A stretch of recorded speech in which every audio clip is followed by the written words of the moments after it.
একদিন আমি আমার বউকে শুনিয়ে শুনিয়ে কবিতা আবৃত্তি করতেছিলাম। বাসায় আমি বসে আছি, লাগছে বড় একা। বউ আমার কয় না কথা, খাইছি আমি সেকা। কবিতা শুনে বউ মুচকি এসে জবাব দিল, সারাদিন তোমার মতন আজাইরা তাকি না আমি। অফিসে তুমি না গিয়ে কেন করো পুংঠামি। ঠিক তখনই রুমে মা এসে হাজির হলেন।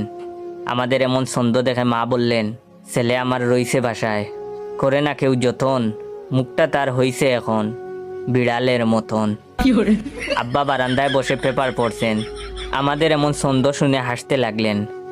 আম্মার আগেই ভাব নিয়ে বলল, মনে পড়ে সেই কথা, চুবাইলাম তোমায় বিলে, তখন কিন্তু তুমি আশিকের মতন ছিলে।